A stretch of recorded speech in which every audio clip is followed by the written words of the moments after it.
자, 오늘 본문 말씀을 가지고 민수기 강의 7번째 시간 대속을 위한 속전이라는 제목을 함께 나누겠습니다. 함께 우리 제목을 따라 하시겠습니다. 대속을 위한 속전. 한 번 더 따라 합니다. 대속을 위한 속전. 네, 고맙습니다. 지난 시간 우리는 민수기 3장 14절에서 39절 말씀을 가지고 레위 지파의 인구 조사와 관련한 내용 속에서 하나님이 주시는 영적인 진리를 찾고 교훈을 얻었습니다. 하나님께서는 12지파 가운데 이 레위 지파의 인구를 조사하는 데 있어서 다른 지파와 나는 다른 기준을 말씀해 주셨습니다. 다른 지파들은 전부 다 가족별로 인구를 조사하되 20세 이상 되는 성인 남성만을 인구의 조사에 넣어라, 인구로 세어라 라고 하나님께서 기준으로 말씀을 하셨는데, 레위 지파는 그렇지 않았어요. 하나님께 온전히 드림받은 그런 성별된 하나님의 사람들로 선택된 레위 지파를 향해서는 가족별로 인구를 조사하라는 것은 동일한데, 1개월 이상 된 모든 남자들을 전부 다 인구의 조사에 넣어라 라고 말씀을 하셨습니다. 20세 이상이 아닌 생후 1개월 이상 된 모든 사람들, 남자들을 전부 다 인구의 조사에 넣어라 라고 말씀을 하셨습니다. 자, 그렇다면 그 이유가 무엇이었습니까? 첫 번째 이유는 앞서 말씀드린 대로 레위 지파는 하나님으로부터 구별되고 성별되어 하나님을 온전히 섬기는 봉사자로 세움을 받은 사람들입니다. 하나님께서는 그렇게 하나님의 사람들이 어려서부터 구별되고 성별되고 거룩한 삶을 살기를 원하셨던 겁니다. 어려서부터 신앙생활을 잘하고 또 성령의 사람으로 그들이 세움을 받아 하나님께 드리는 예배를 잘 섬기고 주가 주신 사명을 잘 감당하기를 원하셨던 것입니다. 사랑하는 여러분, 오늘 우리 구약의 시대가 아닌 신약의 시대를 사는 우리 또한 영적인 의미로 볼 때 다 영적인 레위 지파입니다. 그러므로 우리 또한 특별히 우리의 자녀들, 어린 자녀들을 잘 신앙으로 잘 양육을 해야 할 것입니다. 패역하고 음란하고 죄가 많은 세상에서 우리의 자녀들이 하나님의 거룩한 영적 레위 지파로서 구별되고 성별된 자로서 하나님의 나라를 이 땅에 이루고 하나님의 나라를 확장하고 하나님의 나라를 경영하는 그런 사람 되도록 여러분 가정의 자녀들 또 여러분의 후손들을 잘 신앙으로 양육하시기를 간절히 주의 이름으로 축복합니다. 그리고 여러분 또한 그런 분들이 되셔야 합니다. 또 20세 이상이 아닌 1개월 이상 된 모든 성인 남성을 레위 지파의 인구의 조사에 넣어라라고 하신 말씀에는 이런 의미가 또 있습니다. 생후 1개월 이상 된 그 아이 때부터 하나님께서 특별 관리를 하시겠다는 겁니다. 특별하게 책임을 지시겠다는 거예요. 그러면서 이미 장성한 레위 지파 사람들에게는 뭘 요구하고 계시는 겁니까? 자녀 걱정은 내가 할 테니 너는 주의 일을 열심히 하라는 것입니다. 생후 1개월 때부터 내가 너의 자녀를 특별히 더 관리하고 더 보호하고 책임지며 앞길을 인도할 테니 걱정하지 말고 너는 염려와 근심하지 말고 하나님이 주신 그 사명 온전히 감당하라 라고 하신 말씀, 그런 의미에서 하나님께 다른 지파와는 달리 구별되이 생후 1개월 이후부터 된 난자들 모두를 인구조사에 넣으라 하신 것입니다. 역시 우리 또에게도 마찬가지예요. 수많은 사람들 가운데 하나님께서는 저와 여러분을 먼저 예수 믿게 하셨어요. 이게 어찌 이게 하나님의 은혜로 아니면 우리가 설명할 수 있겠습니까? 저와 여러분 다 영적으로 구별된 레위 지파 사람들이에요. 우리의 자녀들, 우리의 후손들 너무 염려 근심하지 마시고 하나님 앞에 맡기세요.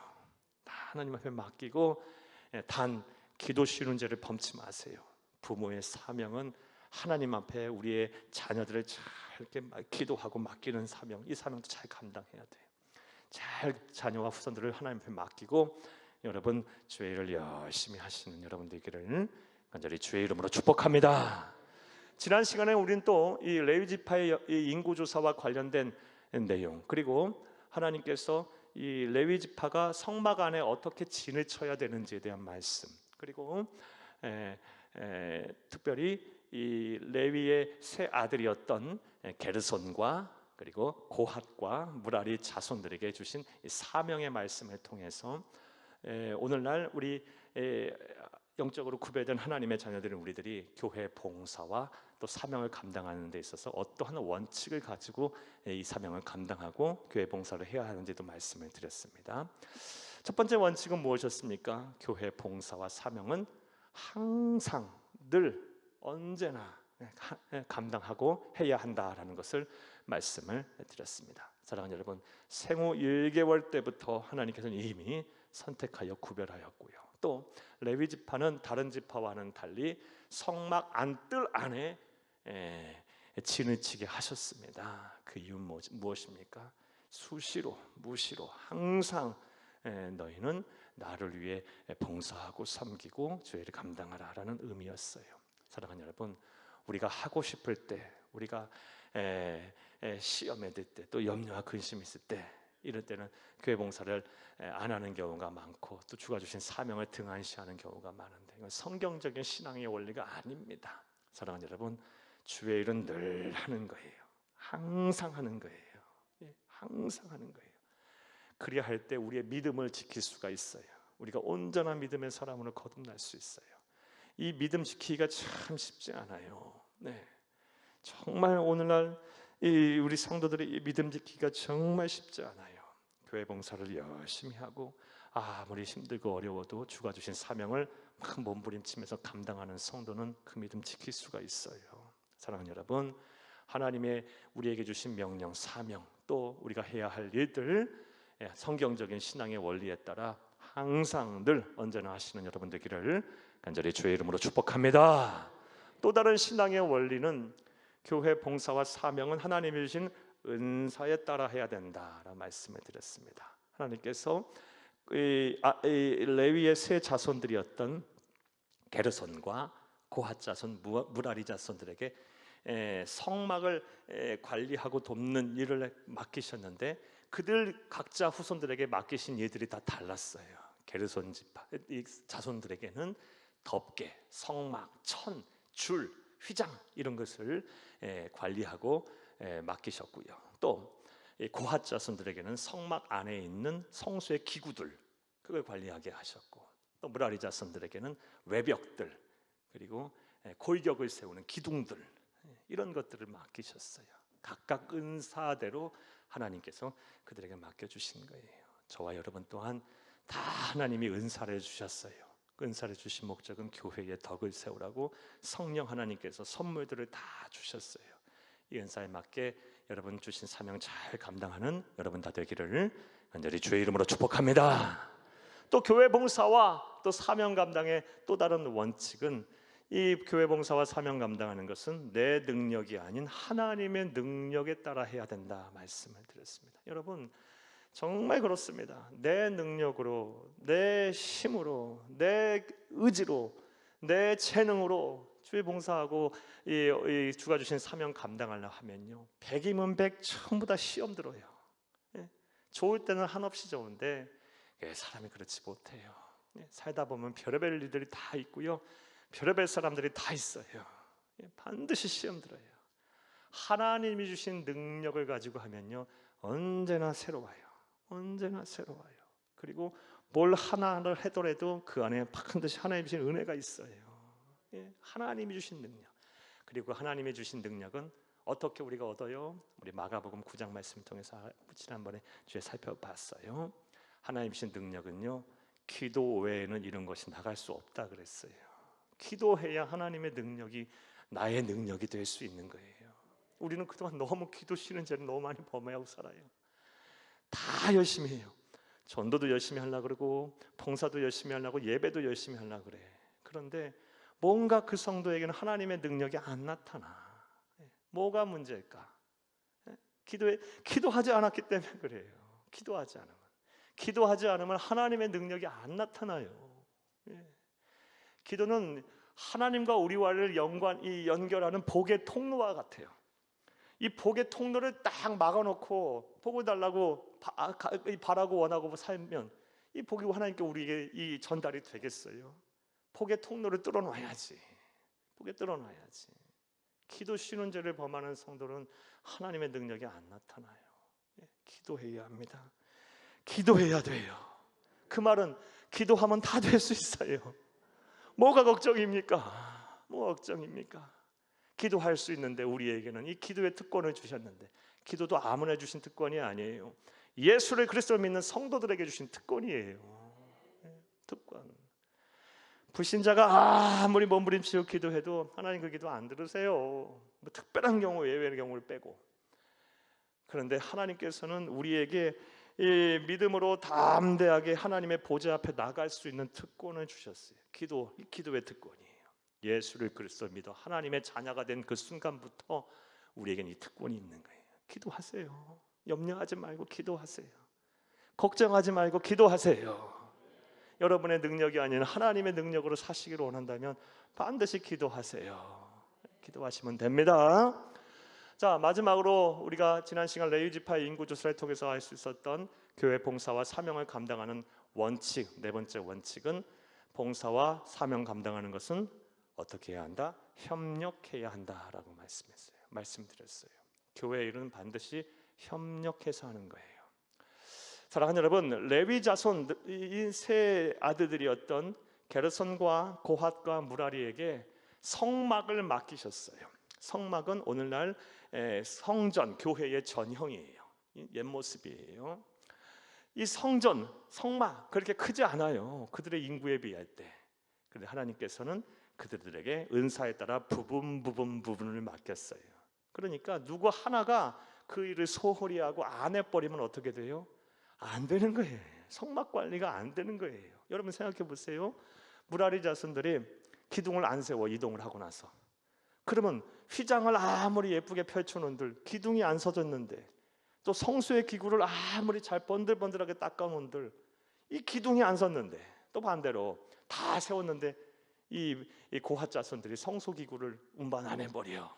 그럼 어떻게 돼버려? 아내가 텅 비어버렸는데. 이게 무슨 의미가 있어요? 협력하는 거예요. 협력. 주의 이름 반드시 협력하는 거예요. 우리 주님도 그렇게 하셨고 우리 주님도 혼자 하실 수 있어요. 말씀만 하시면 모든 우주 만물을 일순간에 만드실 수 있고 또 뒤집어 엎어버릴 수도 있으신 분이신데, 우리 주님께서도 이 세상 오셔서 12 제자를 세우셨고 70인의 전도자를 세우셨고 또 70명 파송할 때 2씩 짝지어 보냈고, 또 부활하여 승천하신 이후 이 땅에 성령을 보내셔서 교회를 세우셨어요. 교회를 뭐 하라는 거예요? 협력해라. 그러니까 협력을 잘하고 하는 분들이 성경적인 신앙의 원리에 따라 신앙생활을 잘하는 거예요. 봉사하는 거예요. 열심히 하는 거예요. 잘하는 거예요. 그게 하나님께 기뻐하시는 봉사의 모습, 사명 감당하는 자의 모습이에요. 사랑하는 여러분, 따라서 우리가 이 협력을 잘하려면요, 서로 사랑해야 돼요. 그렇죠? 서로 사랑해야 돼. 이 사랑하는 게 참 쉽지 않잖아요. 서로를 이해를 또 잘해야 돼. 그러려면 내가 먼저 십자가 앞에 내 자신을 날마다 못 박아야 돼요. 여러분, 제일 어리석고 제일 안타까운 분들이 시컨 주의라고 그래서 상처받는 사람들이 얼마나 많아요. 얼마나 많아. 신앙생활 잘하다가 어느 순간부터 신앙생활 등한시하고, 그렇게 예배생활 잘하고 그렇게 전도도 열심히 하고 막 천사처럼 살던 분이 어느 순간부터 그냥 예배도 등한시하고 막 불신자와 비슷한 삶을 사시는 분들 많아. 근데 그런 분들 몇 면을 보게 되면 주일 열심히 하다가 뭐 대단하지도 않은 것 같고 상처를 그렇게 받았다는 거예요. 사랑하는 여러분 어떠십니까? 제일 어리석고 제일 안타까운 분들이 실컷 주일 열심히 잘해놓고 왜 상처를 받냐고. 하나님 주신 은혜와 복을 받아야죠. 안 그렇습니까? 사랑하는 여러분, 그러니까 우리가 신앙생활할 때 자꾸 우리의 생각을 그런 쪽으로 가야 되는 거예요. 내가 막 상처받고 그 상처를 받은 걸 해결하고 막 갈등을 받고 갈등을 해결하고 자꾸 이런 쪽으로 가지 말고 그것이 아예 생기지 않는 반대 방향으로 자꾸 가세요. 갈등 안 생기고 상처 안 받으려면 내가 먼저 사랑하면 돼요. 내가 이해하면 돼요. 내가 용서하면 되고요. 어차피 해야 할 일 내가 하면 돼요. 서로 그렇게 하다 보면 그렇게 다 일이 이루어질 수 있어요. 여러분, 저와 여러분, 우리 교회 이 땅의 모든 말씀을 듣는 성도님들이 다 그렇게 사시기를 간절히 주의 이름으로 축복합니다. 축복합니다. 자, 이제 오늘 말씀 강의를 하겠습니다. 오늘도 지난 시간에 이어서 이제 민수기서 3장을 강의할 텐데 오늘로서 이제 3장 강의를 끝내겠습니다. 민수기 3장 40절부터 51절까지의 내용을 오늘도 한 절 한 절 읽어가면서 하나님이 우리에게 주시는 교훈을 찾고 영적 진리를 찾겠습니다. 큰의 시간 되기를 간절히 주의 이름으로 축복합니다. 자, 먼저 40절 그리고 41절을 함께 읽겠습니다. 40절 41절입니다. 여호와께서 또 모세에게 이르시되 이스라엘 자손의 처음 태어난 남자를 1개월 이상으로 다 계수하여 그 명수를 기록하라. 41절 나는 여호와라. 이스라엘 자손 중 모든 처음 태어난 자 대신에 레위인은 내게 돌리고 또 이스라엘 자손의 가축 중 모든 처음 태어난 것 대신에 레위인의 가축을 내게 돌리라. 아멘. 40절 41절 가만히 놔둬 보세요. 이 말씀 잘 이해하셔야 돼요. 좀 어려운 말씀이에요. 배경에 대한 지식이 없으면요. 사랑하는 여러분, 우리는 지금 민수기 3장에서 레위인과 관련된 출애굽한 이후 레위인들과 관련된 말씀을 우리가 보고 있어요. 그들에 대한 인구조사, 그들이 진을 어떻게 배치해야 하는지, 또 그들이 어떤 사명을 받았는지, 이게 민수기 3장 또 4장의 내용이거든요. 근데 느닷없이 민수기 3장 40절에 하나님께서 모세에게 명령을 하시기를 레위 지파가 아니라 이스라엘 자손, 레위인들 빼고 이스라엘 자손 모두를 대상으로 처음 태어난 남자를 1개월 이상으로 또 계수하라 라고 명령하세요. 이해되셨습니까?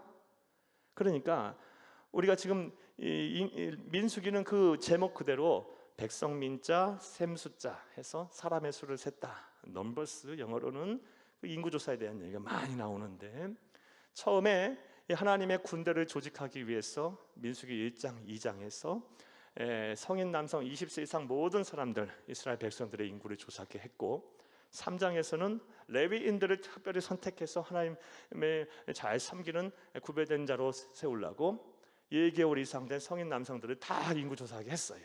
그리고 오늘 40절에 보게 되면 이번에는 또 전체를 대상으로 1개월 이상 된 첫 장자들을 다 또 인구를 조사하라라고 말씀을 하셨습니다. 자, 그 이유가 뭘까?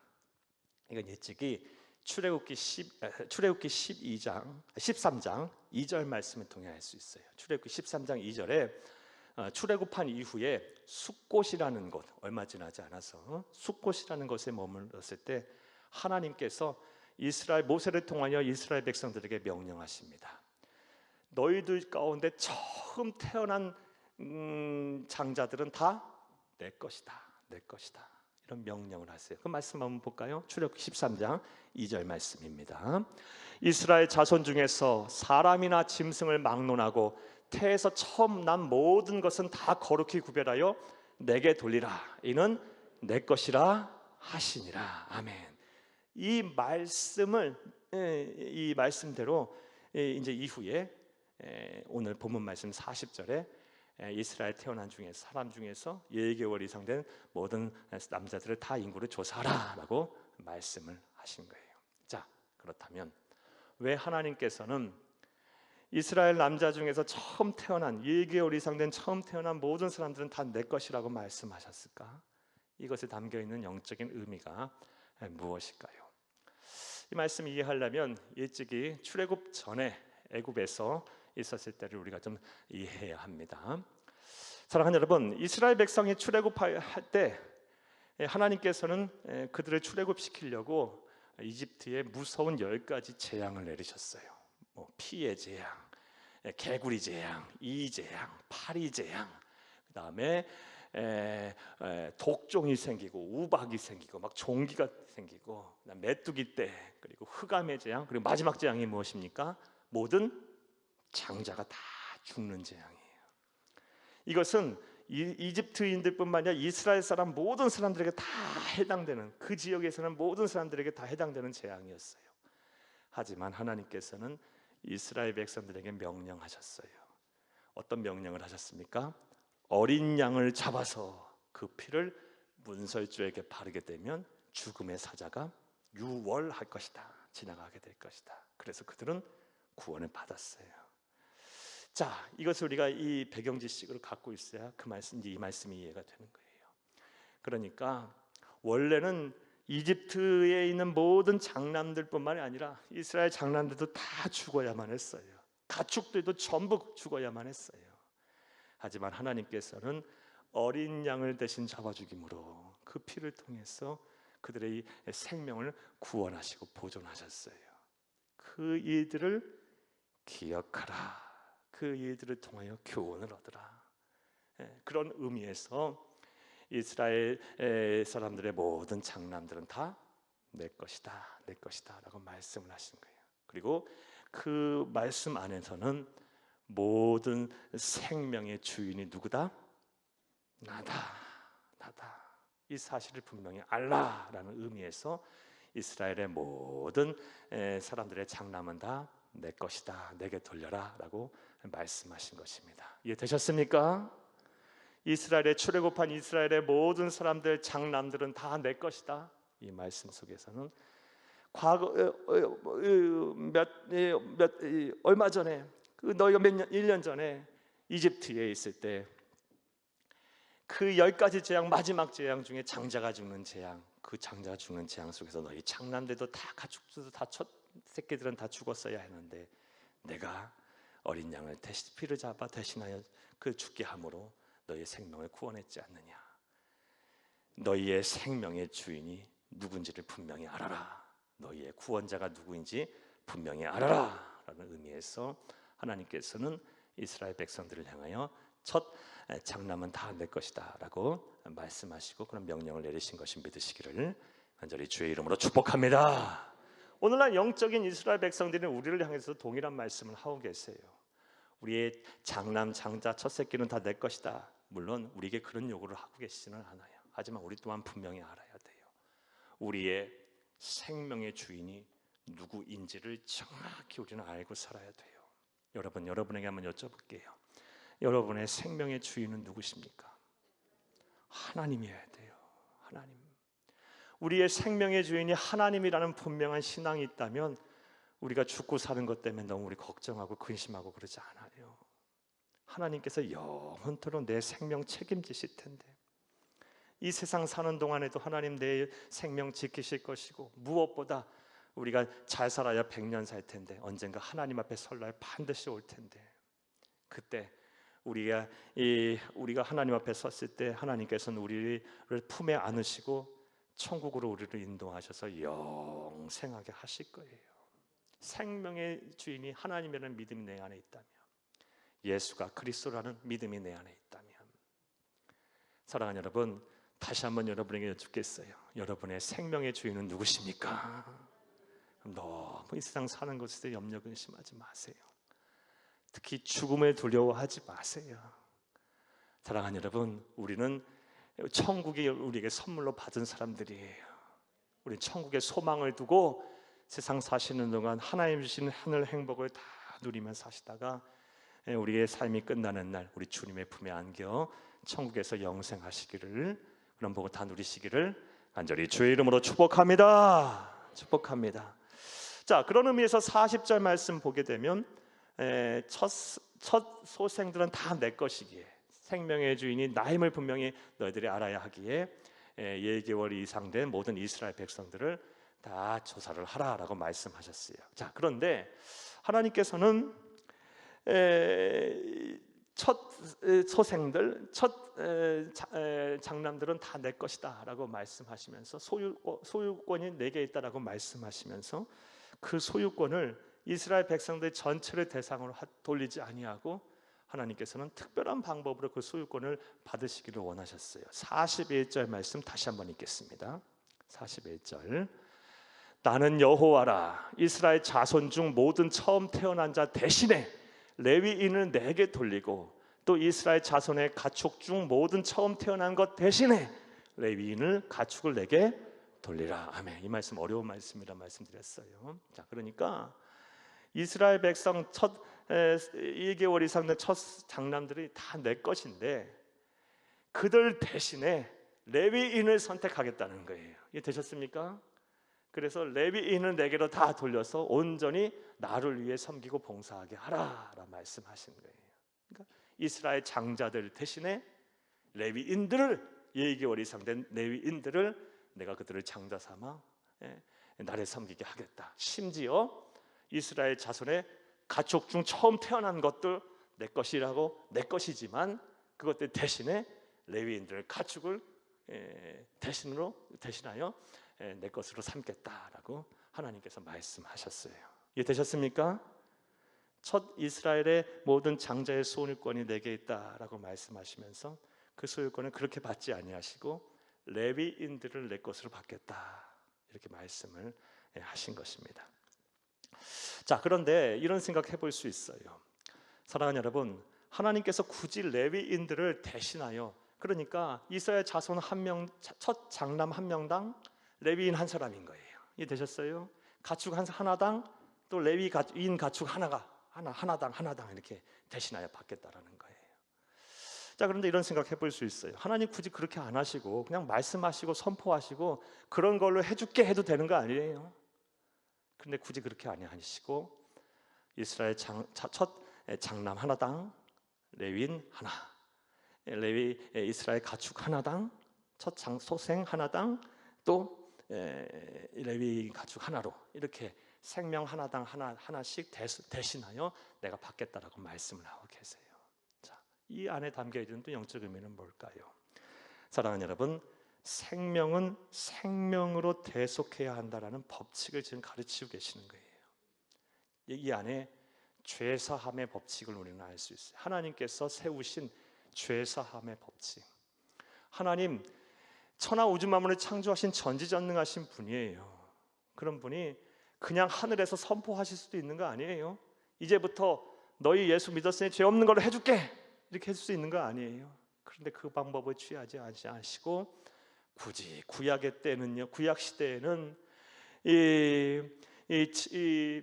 피 흘림이 없는 씨는 제사함이 없다라는 그 원칙 하에 굳이 제물들을 다 소나 양과 염소와 같은 제물들에게 이 제주의 그 죄를 전가시켜서 그것들을 또 잡아서 각을 뜨고 불살라서 다 그렇게 제사를 드렸을 때 죄사함을 선포하셨고, 신약 시대에 이르러서는 우리 구주 예수 그리스도를 이 땅에 보내서 모든 사람의 이 대속제물이 되게 하셔서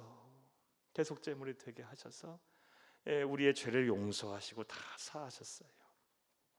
사랑하는 여러분, 선포만 하실 수도 있는데 하나님 그렇게 하지 아니하시고 생명은 생명으로 갚아야 한다. 이게 하나님의 죄사함의 법칙은 이미 이때부터 하나님께서 세워나가고 계셨다는 거예요. 이해 되셨습니까? 우리는 이러한 사실을 우리가 이 말씀을 통해서 알 수가 있습니다.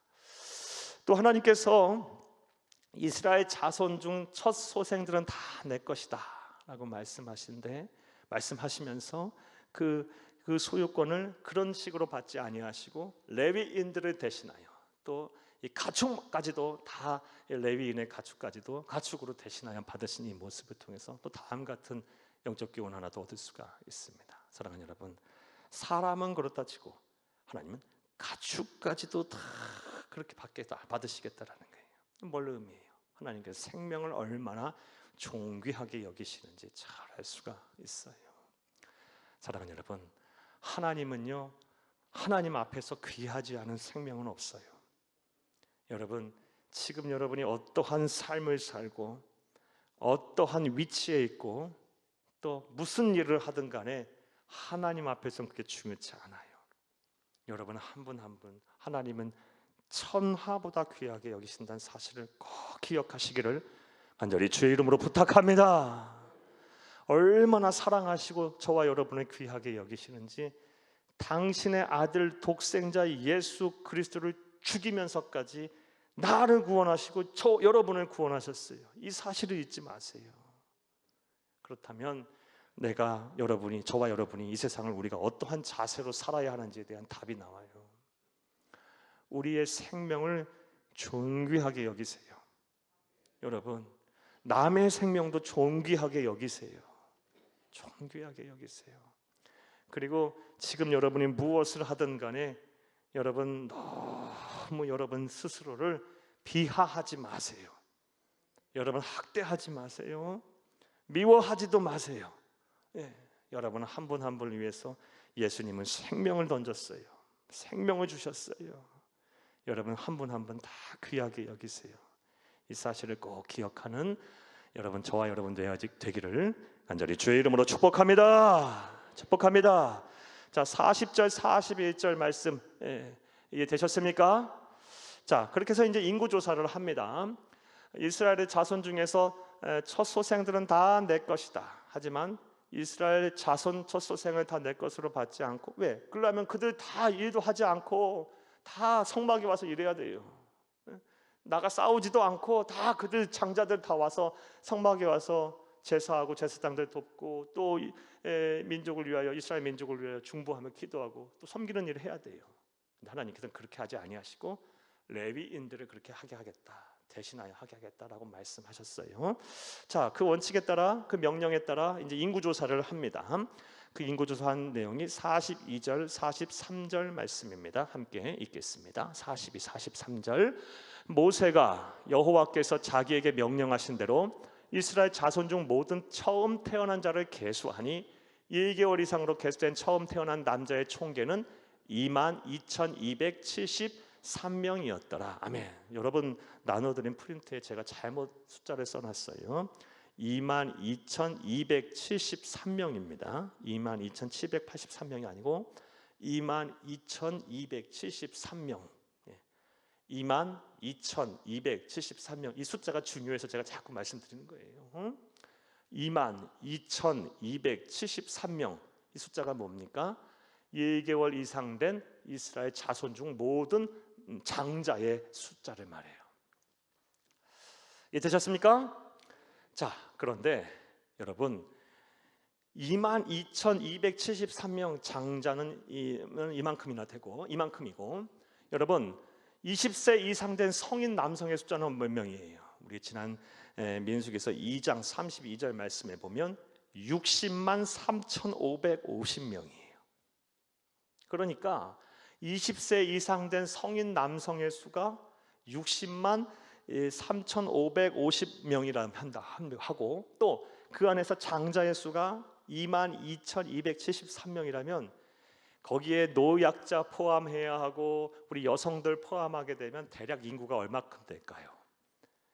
성서신학자들 대부분이 최소 200만 명은 넘었을 거다 이렇게 추정합니다. 출애굽한 이스라엘 백성들이 200만 명.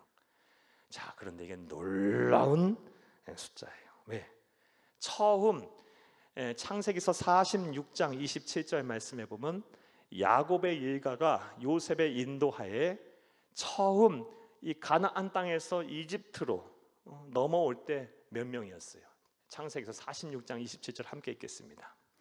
애굽에서 요셉이 낳은 아들은 2명이니 야곱의 집사람으로 애굽에 이른 자가 모두 70명이었더라.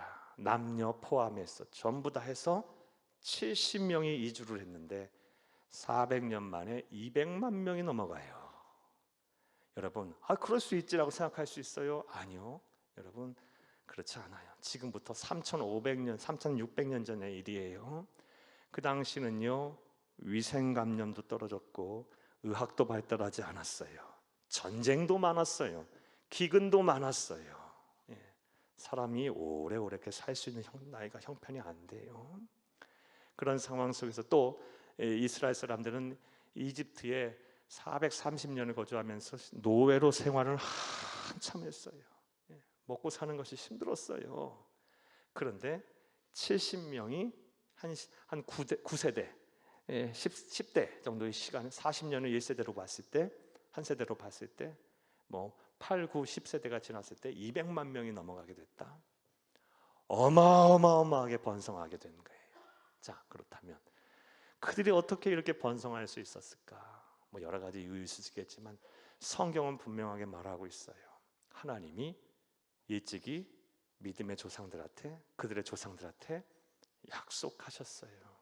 그 약속들을 한번 줄줄이 한번 보겠습니다.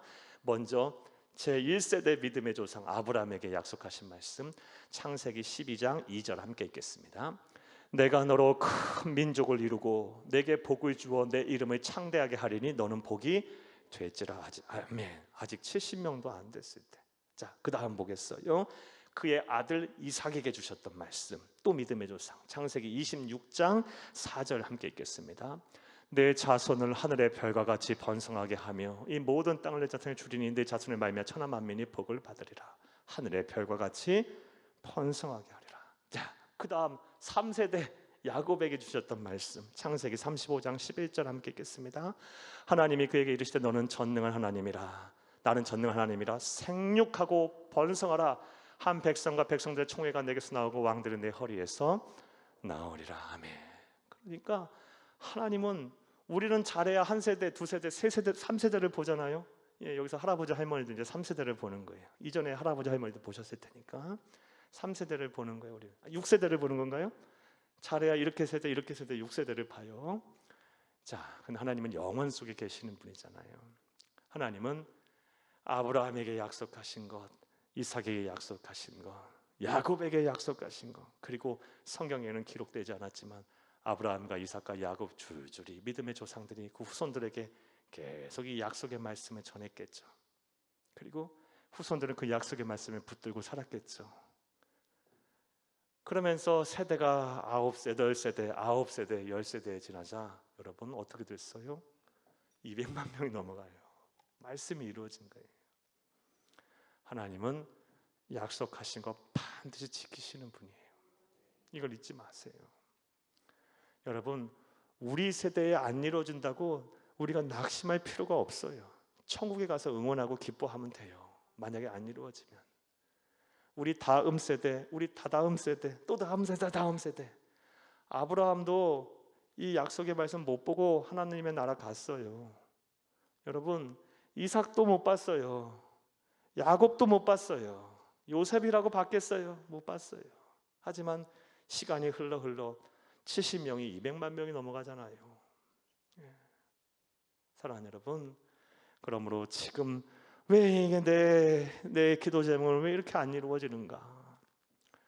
왜 나는 이렇게 맨날 예수 믿지만 힘들고 어려운 삶을 살아야 하는가? 여러분 너무 낙심하지 마시고 여러분 믿음을 잘 지키시고 여러분 기도하는 제목들 여러분의 아들, 딸들, 여러분의 후손들에게 잘 만약에 이루어지지 않았다면 계속해서 그 약속의 말씀이 여러분의 가문을 통해 이루어지도록 여러분 잘 전하세요. 그게 우리의 또 사명이에요. 우리의 사명. 저는 그런 생각들을 참 많이 해요. 우리 새한교회에 우리 원로 목사님, 사모님 교회 개척하시면서 주셨던 비전들, 제가 너무 잘 알죠. 저도 개척교회, 천막교회 성도였으니까 제가 잘 이렇게 그 주셨던 비전들을 잘 이어나가고 또 다음 세대에게 넘겨주고 또 이어나가게 해야 될 사명이 저에게 있다라는 생각을 저는 늘 해요. 뭐 예 하나 들어볼까요? 천막교회 때 우리 목사님 사모님에게 세계 33개국의 선교의 비전을 주셨어요.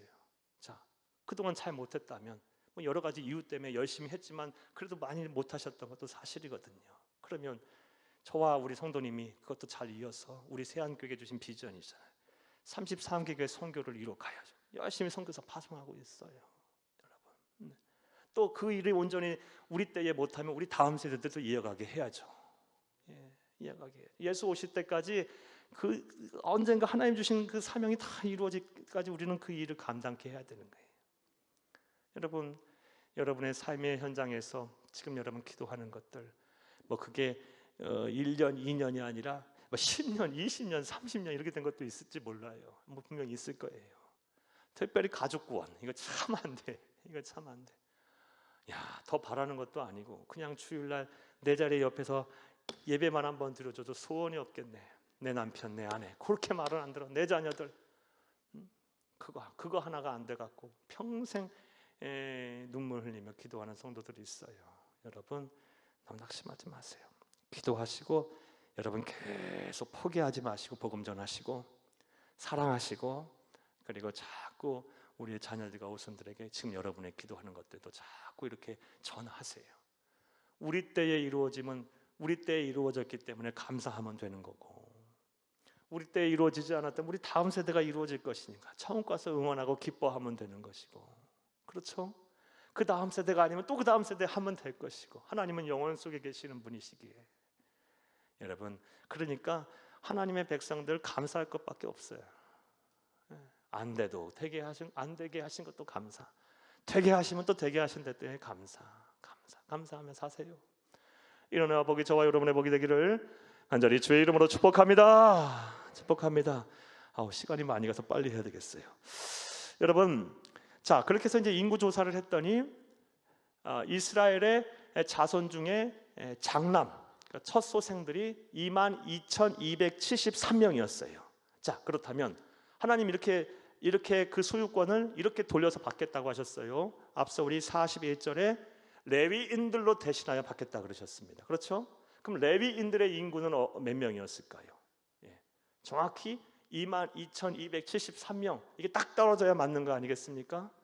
그런데 우리가 지난 시간에 우리 살펴본 우리 3장 39절을 보게 되면요, 22,000명이에요. 22,000명. 273명이 모자라. 이해되셨습니까?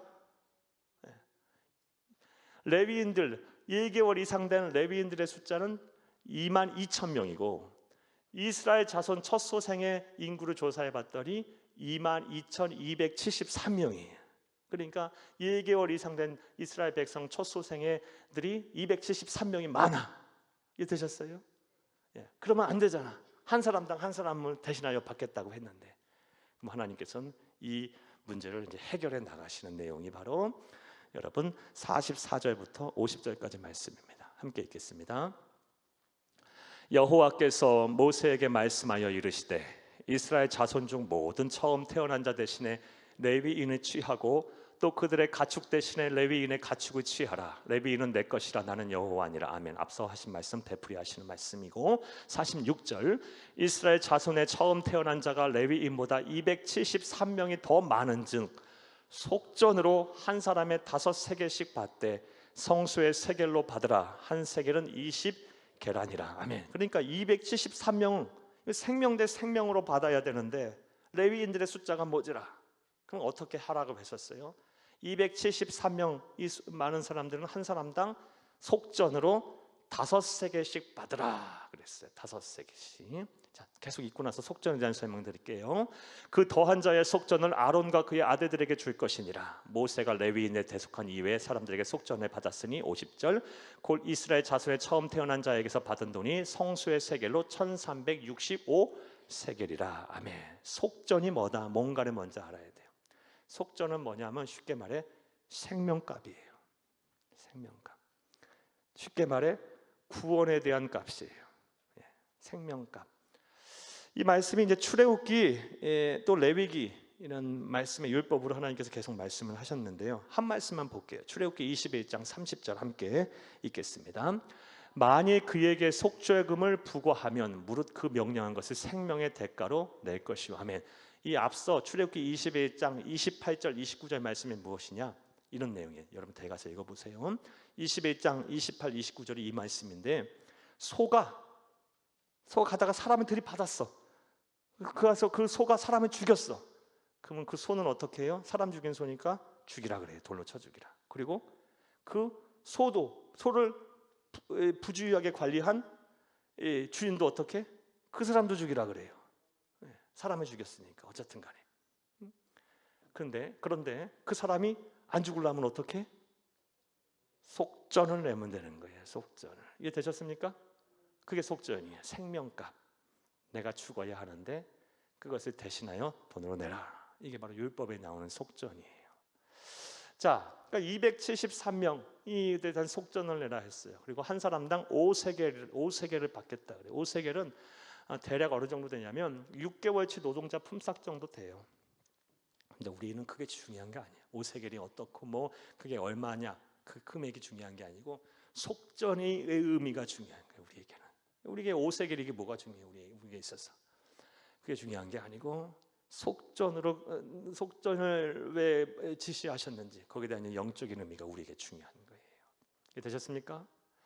자, 사랑하는 여러분, 왜 하나님 273명 그냥 퉁쳐서 그냥 2만이나 2만 2천이나 2273명이나 뭐 비슷비슷하니까 퉁쳐서 다 레위인들로 받을게 이럴 수 있으셨어요. 그런데 또 하나님이 뭐 가난하신 분이십니까? 273명에 대한 생명값 내라 뭐 그렇게 하나님이 그렇게 쪼잔하신 분이십니까? 그런 분은 아니거든요. 근데 굳이 퉁치시지도 않고 273명 그냥 다 쪼잔하셔서 다 받겠다고 하시는 분도 아니시는 분이 한 명 한 명의 생명값을 다 내라라고 하신 말씀이 뭐 어떤 의미가 있을까요? 한 영혼도 놓치지 않겠다는 거예요. 이걸 잘 찾아봐야 되는 거예요. 한 영혼도 나는 한 영혼도 버림받지 않겠다라는 거예요. 포기하지 않겠다라는 하나님의 강력한 의지가 있는 거예요. 여러분, 그러므로 우리도 포기하면 안 돼요. 우리도 포기하면 안 돼. 때로는 저 사람 저렇게 살다 죽을 거야. 저 사람은 하나님 버린 사람이야. 또 어떤 사람은 저 사람은 안 돼. 그리고 저 성품에 그냥 저기 갔다가는 그냥 뭐 남는 것도 없을 거야. 여러분, 하나님이 포기하지 않는데 왜 여러분이 포기하십니까? 이건 죄야, 죄. 여러분, 한 영혼도 포기하지 않겠다는 거예요. 안 버리겠다는 거예요. 273명 정확하게 하나하나 다 계산해서 그렇게 나한테 속전으로 내라. 난 한 영혼도 포기하지 않겠다. 이 하나님의 강력한 의지가 우리가 이 말씀을 통해 알 수 있어요. 그러므로 저와 여러분도 이런 하나님의 뜻을 우리의 마음으로 잘 헤아려서 우리 한 영혼도 포기하지 말아야 될 줄로 믿습니다. 믿어요. 자, 시간이 많이 지나서 빨리 할게요. 자, 그럼 이제 근본적으로 이제 중요한 얘기를 할게요. 자, 이스라엘 백성의 첫 소생을 레위인으로 대신 받겠다. 또 이 숫자를 계수해 보니까 생명은 한 생명당 한 생명으로 이렇게 받아야 되는데 273명의 숫자가 많아. 이스라엘인들의 숫자가 첫 소생의 숫자가 레위인들보다. 그래서 273명은 속전으로 받겠다. 어떻든 간에 대속을 하는 데 있어서 뭔가 대가를 하나님께서 우리 요구하고 계시는 거예요. 좀 어떤 사실을 알 수 있습니까? 대가 없이는 구원 없어요. 우리는 사실을 우리는 알아야 돼요. 반드시 하나님은 대가를 우리에게 요구하고 계세요. 여러분, 우리 그리스도인들이 너무 공짜를 좋아하면 안 돼요. 여러분, 물론 하나님은 사랑이세요. 다 이해하세요. 하나님은 다 우리의 사정과 형편, 나보다 나를 더 사랑하시는 분이기 때문에 다 이해하시고 다 주실 수 있는 분이에요. 하지만 우리는 또 하나님은 공의의 하나님이라는 사실을 잊으면 안 돼요.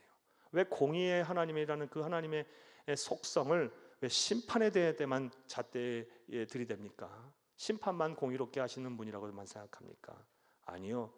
여러분, 내가 행한 대로 보응하시는 것, 내가 준 대로 하나님 갚으시는 것, 이것도 공의의 법칙이에요. 이해되셨습니까? 그러므로 여러분, 우리 그리스도인은 공짜를 좋아하면 안 돼. 대가 없이 특별히 구원은 없어요. 그래서 예수님께서 이 세상에 오신 거예요. 그래서 예수님의 오신 목적은요, 죽으러 오셨어요. 나를 대신하여 내 생명값 치르려고 오신 거예요.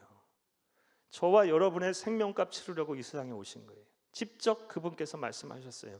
마태복음 20장 28절 함께 읽겠습니다. 인자가 온 것은 섬김을 받으려 함이 아니라 도리어 섬기려 하고 자기 목숨을 많은 사람의 대속물로 주려 함이니라. 아멘. 하나님의 이 공의의 법칙, 사랑이시면서 공의의 이 하나님이시라는 이 어찌 보면 모순과도 같은 이 딜레마를 예수님께서 세상에 오셔서 대속물로 주심으로 다 극복하신 거예요. 그래서 십자가상에서 돌아가시면서 끝에서 두 번째로 하신 여섯 번째 말씀이 뭐예요? 다 이루었다. 테텔레스타이. 그 정확한 원어의 뜻, 헬라어 뜻이 뭐예요? 다 값을 치렀다. 완불했다. 뜻이잖아요. 십자가에서 죽으시면서 내가 너희들의 생명값을 다 완불했다. 다 갚았다. 다 치렀다. 예, 이 말씀하시고 운명하셨어요. 이걸 믿는 자가 구원을 받는 거고요, 대속의 은혜를 누리는 거예요. 여러분, 우리 주 예수님께서 세상에 오셔서 저와 여러분의 모든 죄값을 다 치르셨어요. 갚으셨어요. 이게 얼마나 크나큰 은혜입니까? 이 은혜의 선물을 받으세요. 누리세요. 놓치지 마세요. 그럼 영생하게 될 거예요. 완불하셨어요. 대속하셨어요. 이러한 모든 대속을 예표하는 것이 바로 이스라엘 자손의 초소생을 레위인으로 대신해라. 숫자 세 번이 273명 많으니 속전으로 대신해라 라는 예수 그리스도 이 얘기를 구약에서 하신 것이고, 그리고 이 구약은 신약의 어찌 보면 그림자와 같아요. 예. 이 구약의 이 모든 이 예표된 말씀들은 누구를 향해 가고 있어요? 우리 구주 예수님의 대속의 죽음을 향해 가고 있는 거예요. 이해되셨습니까? 여러분, 그러므로 우리는 이 대속의 은혜를 잘 깨닫고, 여러분 이 대속의 은혜 우리에게 베푸신 예수 그리스도를 잘 믿고 섬기는 저와 여러분이 되어야 할 줄로 믿습니다. 자, 51절은 순종에 관한 말씀인데 간단하게만 얘기할게요. 얘기도 많이 해야 되는데 51절 보면서 다음 같은 생각이 들었어요. 모세가요, 어떻게 하나님께서 시키는 대로 두말 없이 할까요? 이스라엘의 20세 이상의 모든 성인 남성의 수를 세라, 두말 없이 해요. 또 셀 때 너희 혼자 힘드니까 각 두령들 세워라, 두말 없이 해요. 또 성막의 중심으로 12지파의 진영을 갖춰라, 두말 없이 해요. 또 시켜요. 레위인들을 대신하여 할 것이니 이스라엘의 1개월 이상의 성인 남성들 다 세라, 두말 없이 해요. 또 속전으로 273명 레위인들을 대신할 것인데 273명은 속전으로 해결하라, 두말 없이 해요. 왜 모세를 하나님께 그렇게 쓰셨을까? 왜? 어찌 보면 하나님과 직접 대면하는 그런 영광을 모세를 통해서 보게 하셨을까? 하나님은 어떤 사람을 쓰세요? 순종하는 사람을 쓰시는 것을 알았어요. 이 말씀 보면서 여러분 1장도 그렇고요, 2장도 그렇고요, 3장도 그렇고요, 또 그 장들 안에 단락 안에 하나님의 명령하신 내용이 다 나오죠. 그리고 끝에 말씀은요, 모세가 그렇게 행했다라는 말씀이에요.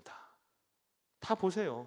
다 3장도 끝에 맺으면서 명령하신 대로 했어요. 두말하지 않고. 여러분, 하나님은 순종하는 사람을 쓰셔요. 이걸 잊지 마세요. 왜? 우리 하나님이 그런 분이니까요. 예수님이 그런 분이셨잖아요. 예수님의 삶 자체는 순종이셨어요. 순종. 말씀 여러분 써드린 거 댁에 가셔서 꼭 읽어보세요.